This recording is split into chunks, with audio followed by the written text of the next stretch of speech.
Dear Unknown Friend, on occasion we will present to our audience episodes that may seem slightly off-brand. These will feature paranormal, occult, and metaphysical phenomena, the vast majority of which will be true to life stories. For today's episode, we wish to share a segment from an upcoming book originally written in the 1980s by Richard Porter Adair called The Philosophers of the Living Fire, The Dance of Life. It is an autobiographical story with names changed for reasons only known to the author. The story in overview concerns a 30-year-old Robin Gordon, who in the fall of 1950 had arrived in New York City seeking a new life far away from the influences of his upbringing and familial ties. He traveled there also for the sake of a reunion with a friend and mentor he had met a few years earlier while living in Chicago. This August teacher, Shimun, also known as John Moore Marino, is an Eastern Orthodox Bishop, as well as a member of an occult brotherhood known as the Philosophers of the Living Fire. He is a man of diminutive stature, yet charismatic, and of African descent, having been born on the island of Grenada. Shimun takes Robin under his wing as a student, for he had seen a certain quality in Robin that he endeavored to help nurture. The pair subsequently have meetings every Monday night, and during these meetings, Shimun teaches Robin many secrets of occultism, esotericism, and shares, at times, stories from his own youth and his own initiation into the occult path to help Robin understand the practical reality of occultism, as well as theoretical principles. The following excerpt is one such example. This story perhaps conveys, more than anything, the true and significant dangers of occult practice when it is caught up in what can be called arbitrary or personal magic, as opposed to sacred magic, which means to say magic of a lower plane, as opposed to the aims of Theurgy, or sacred magic. In this segment of the story, the pair had just recently reunited, and Robin had purchased some of the books recommended by Shimun, and they are now engaged in the first of many Monday night meetings. In this episode, Shimun recounts a story that took place in the 1920s. Please enjoy the show.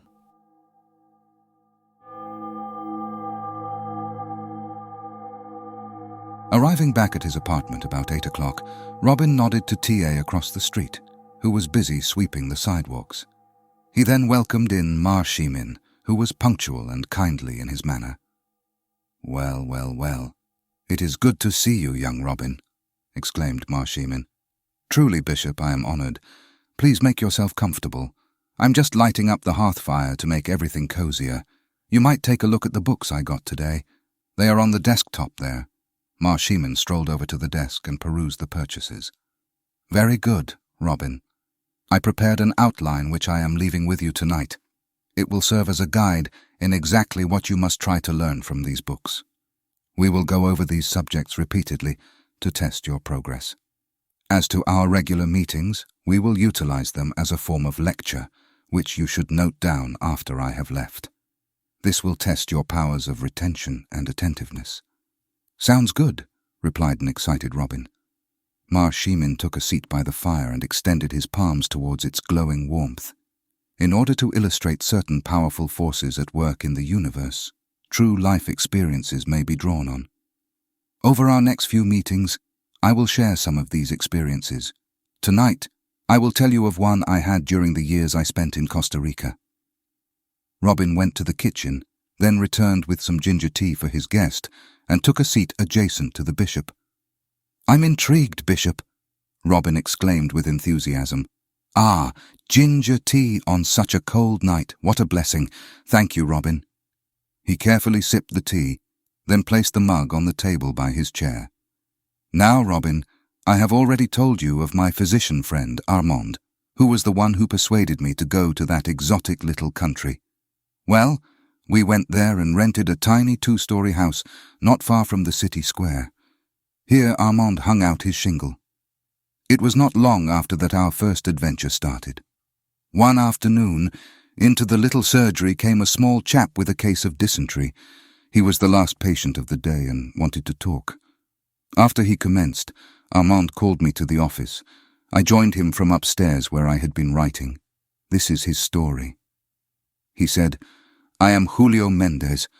Years ago, I was a servant to the household of the governor of one of the provinces.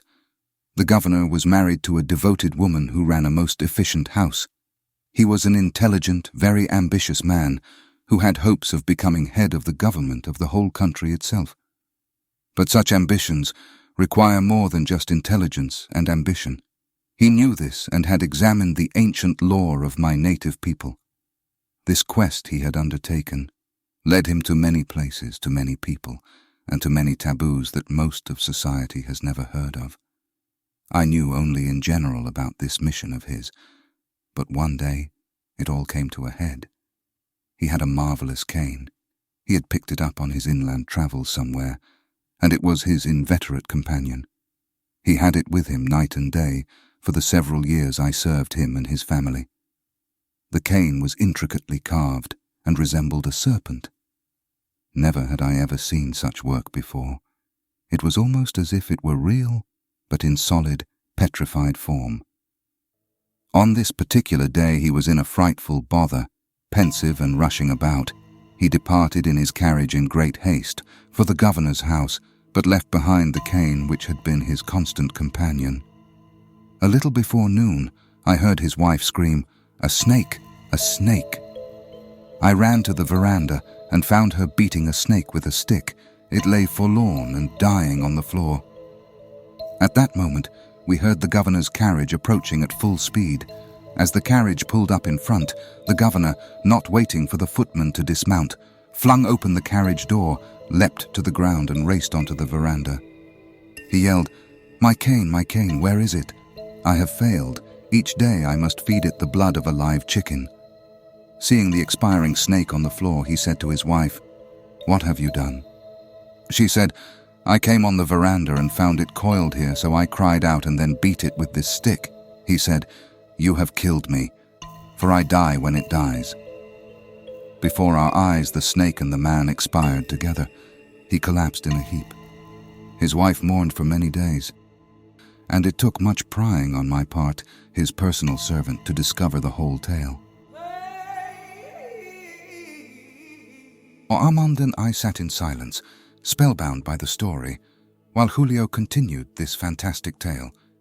He said, the governor had heard of an ancient tribe deep in the interior jungle, whose tradition spoke of magical snake canes that gave power to the possessor. He was driven to obtain one and found a guide to take him there. He returned with the cane, which gave him greater and greater power in his province. He felt he was destined for great things with but one responsibility, namely, to feed a live chicken to the snake each morning when it came to life. One day of neglect, and his end came quickly. "What a remarkable tale," said Armand. "And might I ask, who was the guide that took him to these ancient people?" "He is El Viejo, who lives near the market," said Julio. "Why do you ask?" "Oh, my friend John and I are most interested in such things and might like to know more of it. Right, John?" Yes, by all means," I said. Armando asked, "Will you, Julio Mendez, take us to El Viejo or bring him here?" "I will ask him first if he will talk about this, for it will do no good to bring him or go to him if he will not speak," said Julio. "I only do this because you are helping me with my illness and feel obliged." Armando turned a reassuring gaze to Julio and said, "As I told you, you will recover fully with the medicine I have given you. You may rest with ease of mind and body. Doctor, I will go now to see if I can catch Viejo. It is a good time of day, for he prepares his stew pot and will probably be in his quarters. You will hear from me as soon as I can find out his response." Julio rose and slipped onto the street. Armando asked me, "What do you think, John?" Possible. We know so little of the snake people and their tradition, probably remnants of the ancient Mayans. At one time, Aztec, Mayan, Inca, and Toltec were masters of these lands. The Spanish enslaved and destroyed them and their cultures, but some elements of these do linger on. I would like to go and see these people firsthand." "I knew that's what you'd say. I wish the same," said Armand. "What happened then?" asked Robin, as the bishop paused in his tale. "Let me light up my pipe, and I will continue." Packing some fragrant tobacco in his old pipe, he took the fire tongs and laid a small glowing coal from the hearth on top of the bowl. In a brief moment, curls of burning tobacco rose. Discarding the coal into the fire and placing the tongs on the hearth, he sat back, relaxed, and took a few deep puffs. "Tobacco in moderation is truly a blessing," he said. "It not only relaxes and soothes, but, in certain circumstances, helps to ward off mosquitoes." Shimun paused, inhaled deeply, and exhaled a plume of smoke. "It took us, the three of us, myself, Armand, and El Viejo. Oh yes, he did come to see us, escorted by Julio a few days later. He was quite friendly, and under friendly questioning, agreed to guide us to the village of the Snake People. Now remember, Robin, what I tell you now I actually witnessed. As I will narrate on future occasions, life is most unusual when you come face to face with people of other climes and of other cultures. It took us over a week on horseback. The three of us rode from sun up to sundown through the hills, savannas, valleys, forests, and swamps, finally arriving at twilight, tired, hungry, sore from the saddle, into a large clearing. It was peopled by swarms of children, women at cookpots by open fires, various small animals and houses mounted on top of posts. Our guide, Viejo, rode forward and engaged in conversation with a small brown man of fierce countenance. Much gesticulating followed.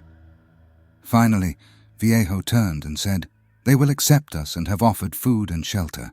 Come this way. Here we will hobble the horses and rub them down. The headman will speak with us later."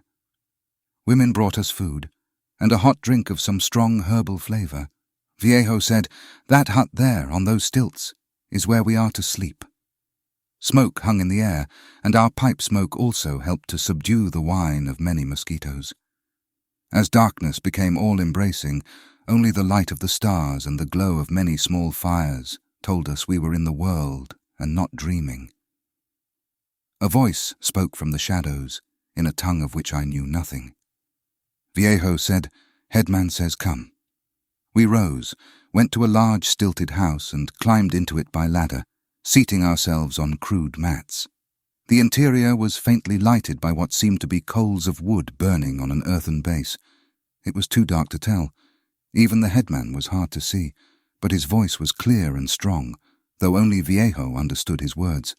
He translated as best he could. The headman spoke. "We are Snake People. We are of the Mother. We are ancient. We are from long ago. The jungles, waters, and heavens above know who we are, for we are from her. She who gives life to all. She speaks to our wise one, and we do what she says. We ask, and she gives. Some come to us for our snake canes, and we give them to them, but they also take some of her with them. Those who take must also be taken of, for once they are bound to the snake, they become one. Their life is the snake. Yes, the snake is their life. You come for the snake?" The headman paused, and Viejo looked to us for our answer. Armand looked at me, so I said, "Tell the headman we respect him, his people, and their great and sacred customs. We thank him for receiving us as friends and privileged guests. We feel we would like to know more of the snake cane, and anything you can do to tell us about it will be a great gift. We also brought gifts for you, which we would like to present at your convenience." Viejo rapidly translated this into the language of the tribe and waited for a response. "Tomorrow, then, we will speak again. I will see your gifts and tell you what I can of the things you wish to know. Go in silence and peace, sleep, and know you are secure and protected." We rose and went to our own stilt house. It was about dawn when Viejo awakened us by gently tapping on our shoulders. "It is time to awaken and refresh ourselves," he said. We descended to the grounds where women were already at the steaming pots of water. Flat cakes of unleavened grain were being made rapidly, with deft hands. We went to the river close by and performed our ablutions. When we returned, we were given cooked flat cakes on large leaves that served as plates. A tea, like yerba mate, was provided in small carved and dried gourds. As we sat and talked and laughed, the headman made his descent from the house. He was wrapped in a long, cape-like garment. His countenance was serene but severe. Brown skin, black hair, thin frame, and long, slender hands. Making his way toward us, he carried a cane. We stood to greet him and noted that the cane was in the striking likeness of a snake. Speaking slowly but forcefully, he pointed to the sun. Viejo translated, "The heaven above has a hole through which warmth and light come from an unknown great one. The heaven turns and the hole moves from there to there each day. At dark, tiny holes appear in various forms in the heaven. This is beyond our knowing, but of our mother we know more. She," he patted the earth on which he squatted, "gives us food, water, rain, creatures to hunt or catch. She also gives us power to do things when we call on her. From her comes the snake. She makes all things exist. We can only do her bidding. In return, she gave us some of her secrets. One of these is the snake cane. We ask her, in our secret tradition, to allow an individual to be linked to her power through the snake life power. The individual has to accept this link. In return, the snake power comes into being from her invisible nature and appears even as a real snake. But it is harmless. It only carries the life power itself. He who takes the snake cane as his becomes tied to it. If he dies, the snake cane dies and returns to where it came from. If he fails to care for it and feed it each day its live chicken, it will die, and then so will he. For the snake life power to live as a cane, it needs nourishment, even as do all things that live. That is why it must be fed. Our tradition has always taught it has to be a live creature, like the chicken. Life goes daily into the snake cane and makes it live. Of the ritual I am forbidden to speak. Do you understand?"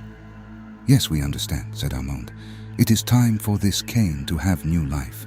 I can feel its life power seeking renewal." As he spoke, the cane became mobile.